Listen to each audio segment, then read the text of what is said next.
Subscribe कीजिए unique engineering tips channel को और बेल आइकन को ज़रूर दबाएं सबसे पहले नोटिफिकेशन पाने के लिए। Hi guys, how are you? Welcome back to my YouTube channel Unique Engineering Tips. Hi guys, how are you? It's Minaz again. Welcome back to my YouTube channel unique engineering tips. वो इस lecture में हम discuss करने वाले हैं bearing capacity के बारे में। So let's start the video. So first हम यहाँ पे डिस्कस करते हैं कुछ इंपॉर्टेंट पॉइंट्स जो बीयरिंग कैपेसिटी में आते हैं, वो हम पहले यहाँ पे डिस्कस कर लेते हैं। तो सबसे पहला पॉइंट जो यहाँ पे आता है, बीयरिंग कैपेसिटी क्या होता है? Simply means the load carrying capacity of soil is known as bearing capacity. तो सॉइल कितना लोड रेजिस्ट कर सकती है, तो that is known as bearing capacity. Next इसमें जाता है हमारे पास ग्रास प्रेशर इंटेंसिटी।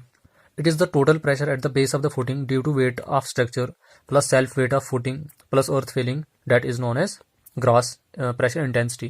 तो total pressure base of footing पे कितना लग रहा है, self weight of structure plus जो सेल्फ वेट होगा फुटिंग का प्लस अर्थ फिलिंग वगैरह जो आएगी, तो that is known as gross pressure intensity.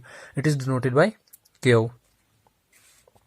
उसके बाद नेक्स्ट में जाता है हमारे पास नेट प्रेशर इंटेंसिटी। अब नेट प्रेशर इंटेंसिटी में क्या होता है कि टोटल प्रेशर में से ओरिजिनल ओवरबर्डन प्रेशर माइनस कर देंगे तो हमारे पास जो प्रेशर बचेगा तो that will be our net pressure intensity. It is denoted by Q N. उसके बाद नेक्स्ट इसमें जाता है हमारे पास ultimate bearing capacity.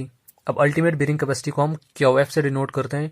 It is the minimum gross pressure at the base of the foundation at which soil fails in shear, that is known as ultimate bearing capacity. तो minimum gross pressure जो base of foundation पे act कर रहा होगा और जिसकी वजह से जो है सॉइल में शियर फेलियर अकर होगा, तो that will be our ultimate bearing capacity. Next इसमें जाता है हमारे पास net ultimate bearing capacity. Net ultimate bearing capacity क्या होता है? जैसे अल्टीमेट बीयरिंग कैपेसिटी क्या था, minimum gross pressure at the base of the foundation, gross pressure का मिनिमम। तो in the same way net ultimate bearing capacity क्या है, मिनिमम किसका, नेट प्रेशर इंटेंसिटी का। तो it is the minimum net pressure intensity causing shear failure of the soil, that is known as net ultimate bearing capacity. तो यहां से हमारे पास Q N F हो जाएगा, Q F minus unit weight of soil into depth of रेंगे, तो हमारे पास क्या निकल जाएगा, net ultimate bearing capacity. Next इसमें जाता है हमारे पास सेफ बीयरिंग कैपेसिटी। इसको हम क्यू एस से डिनोट करते हैं। It is the maximum pressure intensity which the soil can resist without any failure, that is known as safe bearing capacity. तो सॉइल कितना प्रेशर रेजिस्ट कर सकती है without any failure, that will be our safe bearing capacity. It is denoted by Q S, therefore Q S is equal to Q N S plus unit weight into D. तो इसको हम ऐसे भी लिख सकते हैं, Q S is equal to Q N F upon F plus unit weight into D. तो Q N F हमारे पास यहाँ पे क्या है, नेट अल्टीमेट बीयरिंग कैपेसिटी को जब फैक्टर ऑफ सेफ्टी से डिवाइड करेंगे तो हमारे पास क्या बचेगा, क्यू एन एस बचेगा। पॉइंट नंबर 7 इसमें जाता है हमारे पास net safe bearing capacity. Net safe bearing capacity वही हमारे पास जो क्यू एन एस है। क्यू एन एस हमारे पास क्या है, नेट सेफ बीयरिंग कैपेसिटी। तो इसको हम कैसे फाइंड आउट करेंगे, जो नेट अल्टीमेट बीयरिंग कैपेसिटी को फैक्टर ऑफ सेफ्टी से डिवाइड करेंगे तो हमारे पास क्या आएगा, क्यू एन एस आएगा, and that Q N S is net safe bearing capacity. Point number 8 इसमें जाता है हमारे पास available bearing capacity. It is noted by Q A. It is net loading intensity at which neither the soil fails in shear nor there is excessive settlement, तो that is available bearing capacity.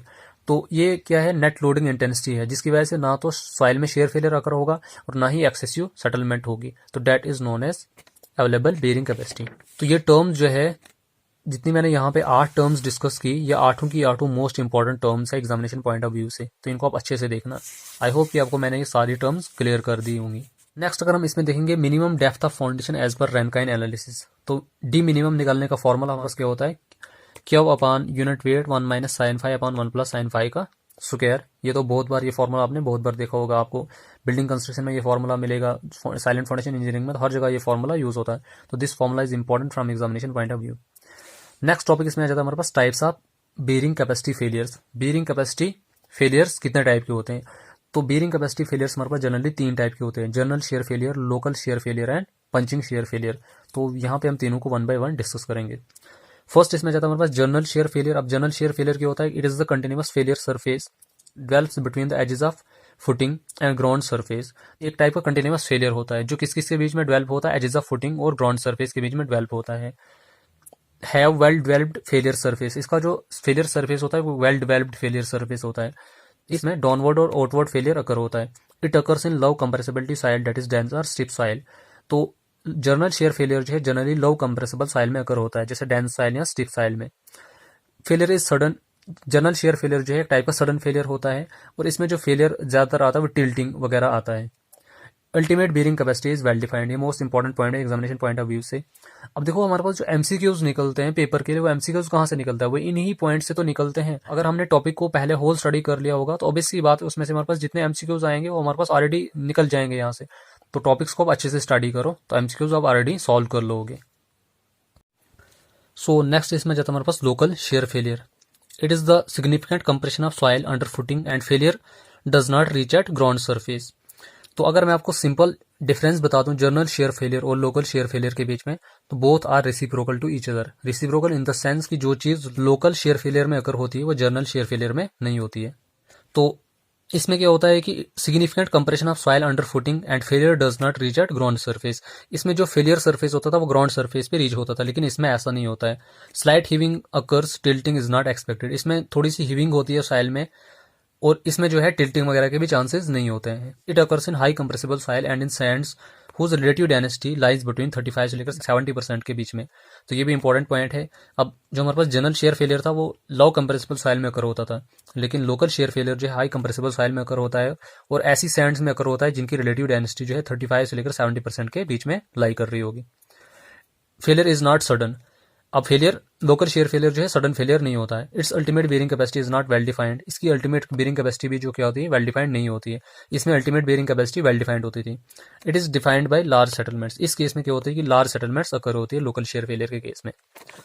तो third one हम इसमें देखेंगे punching shear failure. अब punching shear failure में क्या होता है कि it occurs where there is relative high compression of soil under the footing. तो ये जनरली उन केसेस में अकर होता है जहां पे हाई कंप्रेसिव सॉइल होगी फुटिंग के नीचे। It occurs in loose sand whose relative density is less than 35%। जिन सैंड्स की रिलेटिव डेंसिटी 35% से कम होगी उस केस में generally punching shear failure occur होता है। And also in low compressible soil but when the foundation is at considerable depth. ये मोस्ट इंपॉर्टेंट पॉइंट है इसका कि पंचिंग शेयर फेलियर जो है लो कंप्रेसिबल सॉइल में अकर होता है। अब देखो हमारा जनरल शेयर फेलियर जो था वो भी लो कंप्रेसिबल सॉइल में ही अकर होता था, लेकिन इसने एक कंडीशन यहाँ पे बताई हुई कि फाउंडेशन की डेप्थ जो है कंसिडरेबल होनी चाहिए। फेलियर इज वर्टिकल और स्लाइटली इंक्लाइंड। इस केस में फेलियर जो होता है या तो वर्टिकल होता है या फिर स्लाइटली इंक्लाइंड होता है।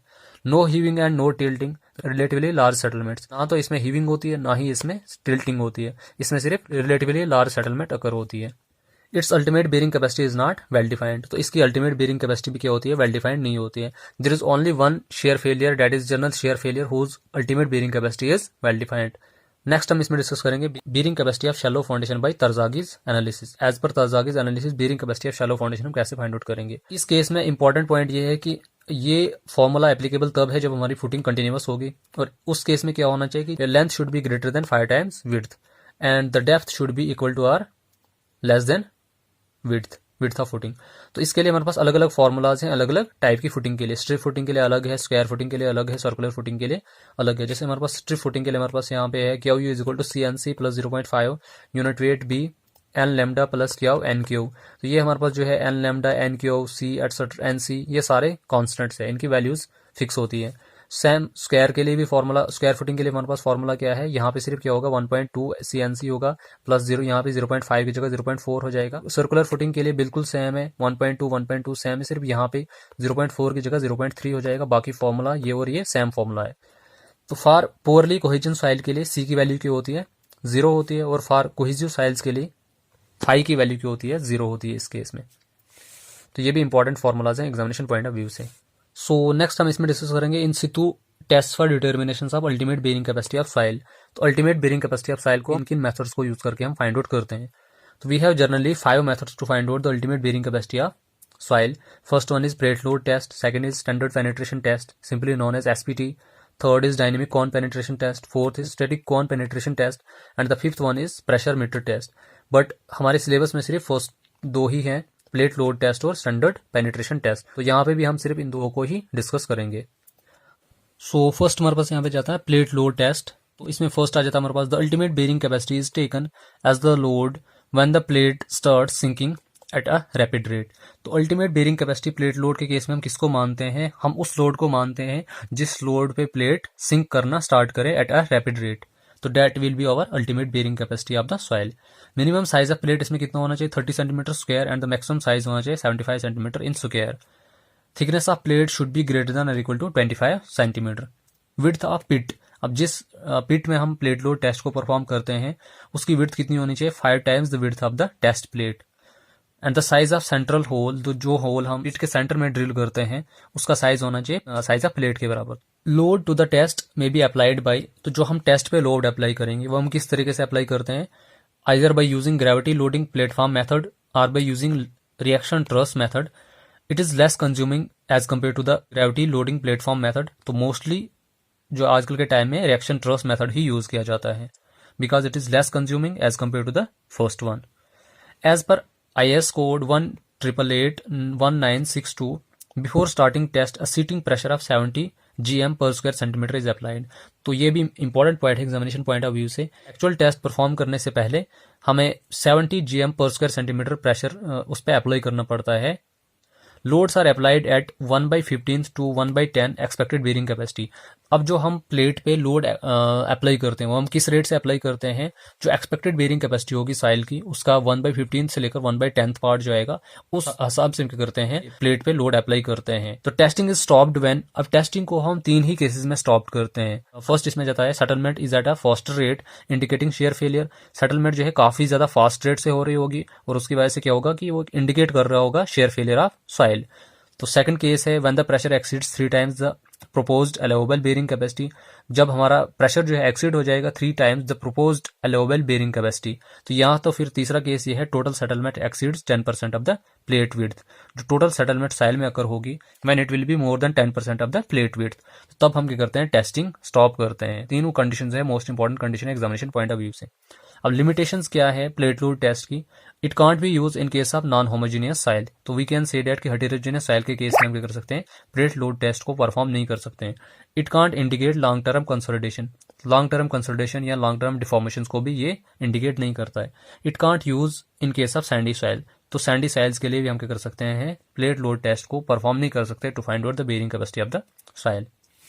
नेक्स्ट हम इसमें डिस्कस करेंगे standard penetration test simply known as SPT। It is mostly use in case of cohesionless soil. तो कोहेजनलेस सॉइल के केस में अगर हम देखेंगे सबसे ज्यादा स्टैंडर्ड पेनिट्रेशन टेस्ट को ही यूज किया जाता है। एपरेटस अब इसमें कौन कौन सा रिक्वायर्ड होता है, performed in a clean hole whose diameter is 55 से लेकर 150 mm। तो ये जो स्टैंडर्ड पेनिट्रेशन टेस्ट जो एक क्लीन होल में परफॉर्म किया जाता है, जो डग करते हैं सॉइल में, उसका डायमीटर कितना होना चाहिए, 55 से लेकर 150 mm तक। Thick wall split tube sampler इसमें यूज किया जाता है, जिसकी आउटर डायमेंशन होती है 50.8 mm और इनर डायमेंशन होती है 35 mm। जो हम वेट यूज करते हैं SPT परफॉर्म करने के लिए उसका वेट होता है 63.5 kg और इसकी फॉलिंग हाइट होती है 75 centimetre. Minimum open length of the sample कितनी होती है इसमें, 60 centimetre. Number of blows required to attain 15 centimetre penetration are recorded. तो 15 सेंटीमीटर पेनिट्रेशन अटेन करने के लिए कितने नंबर ऑफ ब्लोव्स हमें देने पड़ेंगे, मतलब कितनी बार हमें हैमर को लिफ्ट करके फॉल करवाना पड़ेगा, उस चीज को रिकॉर्ड किया जाता है। तो उसी के बेसिस पे हम क्या करते हैं, फिर बेरिंग कैपेसिटी ऑफ सॉइल को फाइंड आउट करते हैं। सिंपल हम ये कह सकते हैं कि जिस सॉइल की एन वैल्यू ज्यादा होगी उसकी बेरिंग कैपेसिटी ज्यादा और जिस सॉइल की एन वैल्यू कम होगी उसकी बेरिंग कैपेसिटी कम होगी। एंटायर सैम्पलर में sunk sometimes due to itself weight, in that case SPT is equal to 0। तो अगर हमारे पास एंटायर सैंपल जो है संक हो गया due to itself weight, तो इन दैट केस हमारी जो SPT की वैल्यू होगी वो 0 होगी। ऑब्वियस सी बात है, सॉइल जो है इतनी लूज होगी कि सैंपल ही हमारा संक हो गया उसमें, तो in that case our SPT value will be equal to 0। So यहाँ पे हमारे पास कुछ रिलेशन दिया हुआ है SPT वैल्यू और बेरिंग कैपेसिटी ऑफ सॉइल्स के बीच में। यहाँ पे हमारे पास एन वैल्यूज दी है allowable bearing capacity in turn per metre square, square footing और कंटिन्यूअस फुटिंग के लिए। अब देखो यहाँ पे जिसकी जितनी एन वैल्यूज कम है उसकी बेरिंग कैपेसिटी उतनी कम है। जैसे 0 से 2 के बीच में इसकी स्क्वायर फुटिंग के लिए इसकी बेरिंग कैपेसिटी की वैल्यू 0 से लेकर 3 टन पर मीटर स्क्वायर है और कंटिन्यूअस के लिए है 2.2। सिमिलरली 4 के केस में है 3 से 6 और इसमें 2.2 से लेकर 4.5। सिमिलरली अगर आप यहाँ देखोगे 8 से 15 ब्लाउज अगर ये लेगा तो बेरिंग कैपेसिटी इंक्रीज होती जा रही है। तो जितने नंबर ऑफ ब्लाउज इंक्रीज होते जा रहे हैं तो बेरिंग कैपेसिटी जो है दोनों केसेस में इंक्रीज होती जाती है। तो in short we can say that greater will be the value of N, greater will be the bearing capacity of the soil. I hope कि आपको ये चीज यहाँ से क्लियर होगी। So this was a brief introduction about various terms in bearing capacity of soil and the test which we perform to find out the bearing capacity of the soil. I hope कि आपको video पसंद आई होगी। अगर आपको video पसंद आई तो video को like कीजिए, शेयर कीजिए, कमेंट कीजिए और चैनल को सब्सक्राइब जरूर कीजिए। So thank you so much and keep supporting me. अगर आपको हमारी ये वीडियो पसंद आई होगी तो वीडियो को लाइक कीजिए, शेयर कीजिए, कमेंट कीजिए और चैनल को सब्सक्राइब करना ना भूलें और प्लीज बेल आइकन जरूर दबाएं ताकि जब भी मैं नई वीडियो अपलोड करूं